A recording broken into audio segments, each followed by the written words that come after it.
Oke, bismillahirrahmanirrahim. Assalamualaikum warahmatullahi wabarakatuh. Selamat pagi semuanya, aku kelas 10. Pada video sebelumnya saya menjelaskan tentang strategi dan substansi dakwah dari Mekah. Selanjutnya saya akan sengaja membuat video terpisah. Kenapa? Karena setelah ini adalah peristiwa-peristiwa yang dihadapi oleh Rasulullah dalam tahun kenabian ya. Rasulullah 13 tahun berdakwah di Mekah, 3 tahun secara sembunyi-sembunyi, tidak banyak tantangan. Tapi ketika mulai dakwah secara terangan, banyak peristiwa yang dihadapi oleh Rasulullah. Kita ringkas dalam beberapa peristiwa di sini itu. Kita menggunakan tahun kenabian. Kenabian yang artinya adalah tahun kesekian setelah diangkatnya menjadi nabi. Kalau misalnya tahun 5 kenabian berarti ketika Nabi meningkat umur 40, berarti ketika itu Nabi Muhammad umurnya 45. Insyaallah paham masalah ini. Oke, dalam buku yang kita belajar adalah ini, peristiwa-peristiwa penting. Ada 4 peristiwa penting. Pertama adalah hijrah ke Habasyah, kemudian kedua adalah Amr Huzni, tahun kesedihan, ketiga nanti adalah Isra Mi'raj, dan terakhir adalah hijrah ke Yasrib atau ke Madinah. Pada video ini saya akan menjelaskan tentang hijrah ke Habasyah. Kenapa Habasyah? Rasul memerintahkan kepada orang-orang muslim, idhabu bi ardi Habasyah fa inna biha malikan la yadhlim indahu ahad. Pergilah ke Habasyah. Kenapa? Karena di sana terdapat seorang raja yang tidak mengenaya siapapun di sisinya. Rasulullah memerintahkan. Rasulullah tidak ikut hijrah, tapi memerintahkan. Kenapa memerintahkan orang-orang muslim hijrah ke sana? Karena sejatinya ketika Islam dakwah secara terang-terangan dimulai, itu banyak siksaan. Khawatir akan keselamatan mereka, Rasulullah memerintahkan untuk hijrah, menyelamatkan diri ke Habasyah. Di mana ke Habasyah itu? Habasyah itu di sini. Habasyah sekarang adalah negara Ethiopia. Dulu Habasyah itu adalah kerajaan besar yang mana beragama Kristen, rajanya, Raja Negus, karena di bawah kekaisaran Romawi. Jadi Romawi sampai sini, sampai ke wilayah Afrika.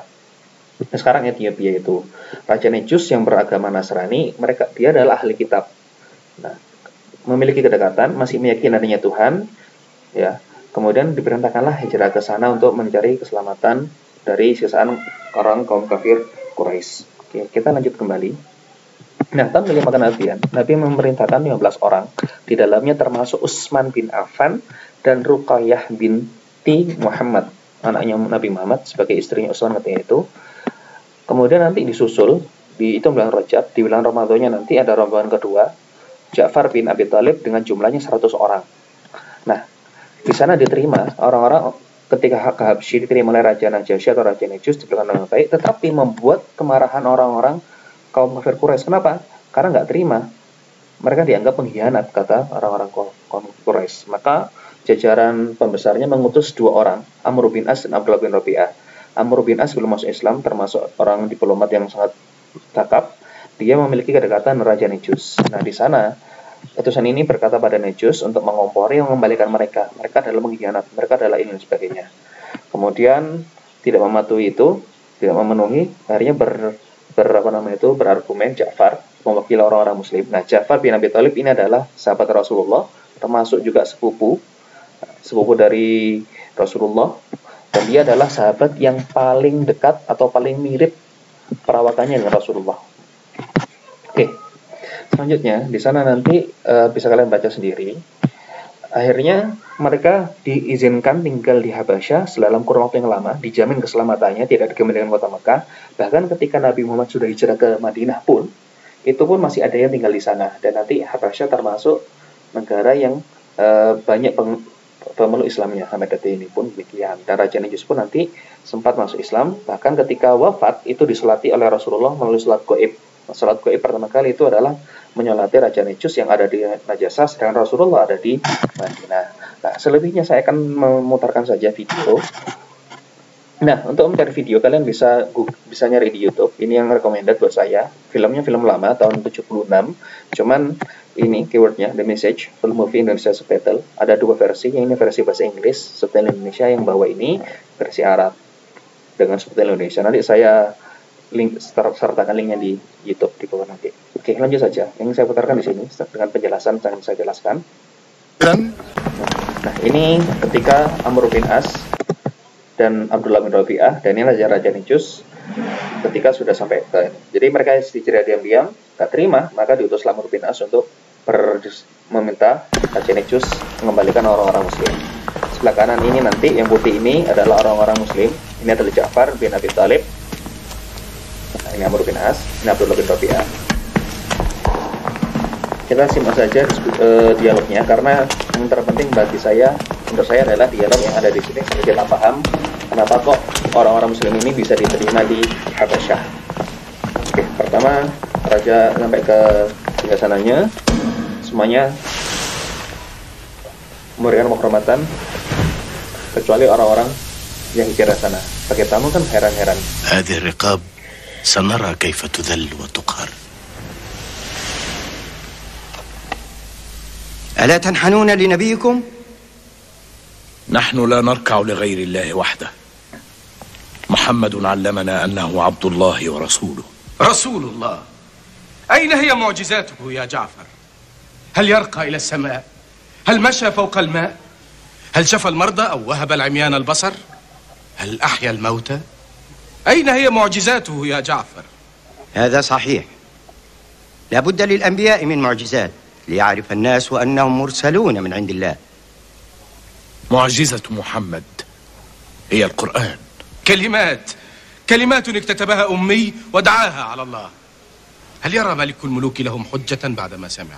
ولكني أعرف أن الله أرسل من عليائه ألسنة نار على رؤوس الحواريين ليتسنى لهم التحدث بلغات العالم العديدة والتي لم يكونوا يعرفونها قبل ذلك.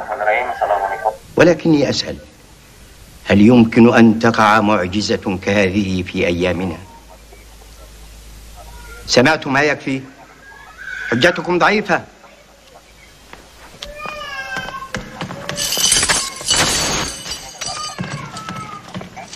جئناك لاجئين من هول ما عنيناه من الظلم والعذاب.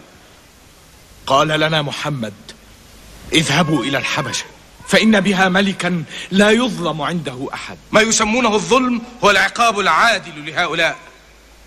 لماذا أرسلكم إلي محمد؟ لأنك من أهل الكتاب. إيمانك بالله يلهمك حمايتنا. أرأيت أيها الملك؟ حديثهم كسراب يحسبه الظمآن ماء.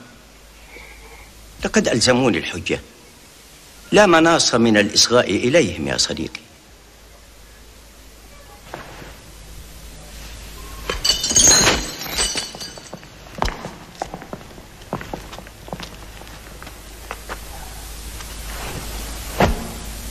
أيها الملك، كنا قوما أهل جاهلية نعبد الأصنام التي نصنعها بأيدينا من الحجارة والخشب، نأكل الميتة ونأتي الفواحش ونقطع الأرحام ونسيء الجوار ويأكل القوي منا الضعيف.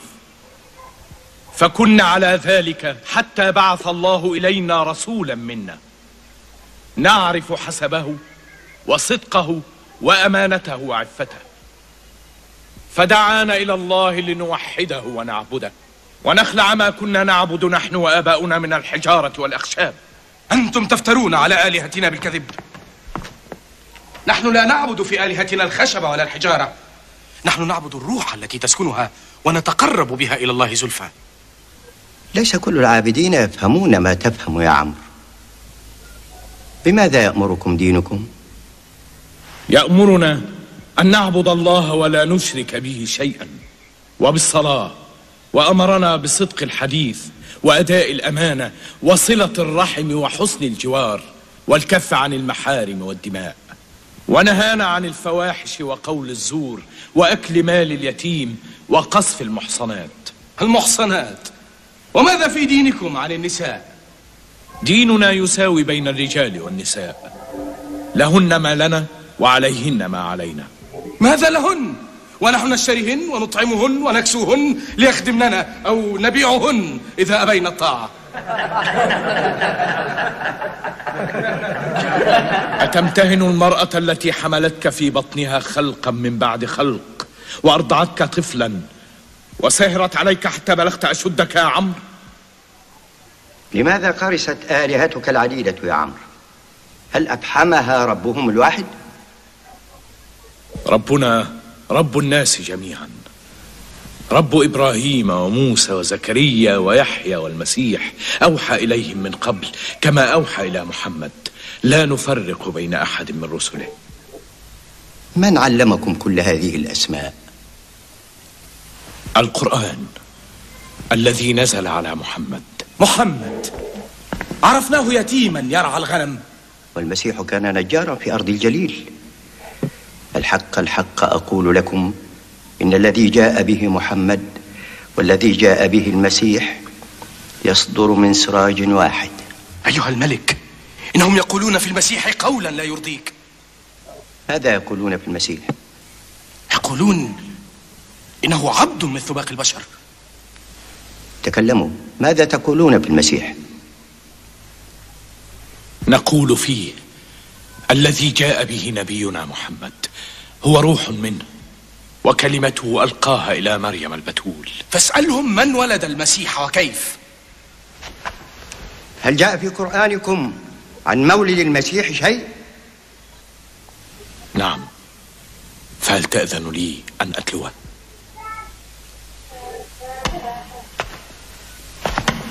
اقترب، هات ما عندك.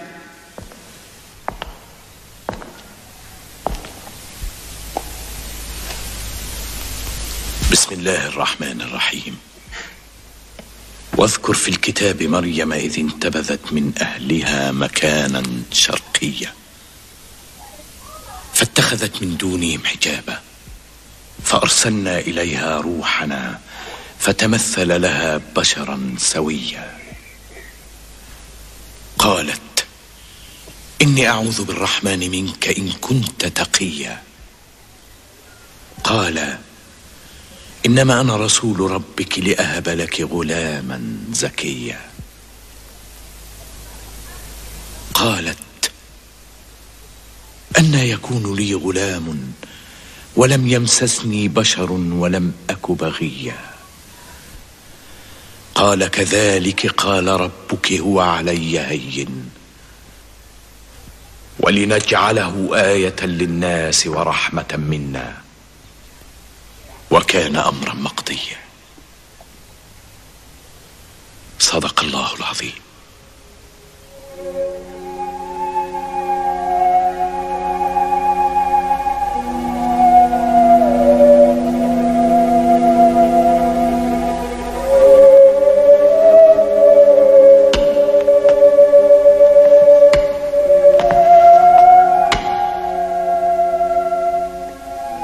ليس بين ديننا ودينكم أكثر من هذا الخط.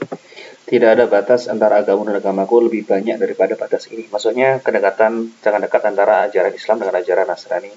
Sehingga bisa disimpulkan dari percakapan tadi. Dan yang dikutip adalah surat Maryam. Awal surat Maryam, nanti kalian bisa cari sendiri dalam surat ke-19 tersebut. يا عمرو والله ما أسلم لكم هؤلاء بجبل من ذهب.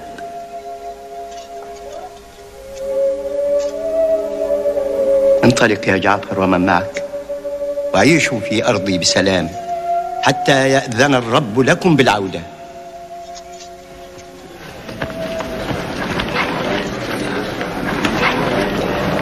Nah, senanglah orang-orang ini, tapi membuat marah Abu Sufyan, membuat marah karena orang-orang Islam berhasil tinggal di sana, disambut dengan baik oleh Raja Habasyah, bahkan bisa tinggal di sana dengan waktu yang cukup lama, sehingga nanti kemarahan dari orang-orang Quraisy ini menyebabkan ke periode selanjutnya seperti embargo ekonomi dan selanjutnya.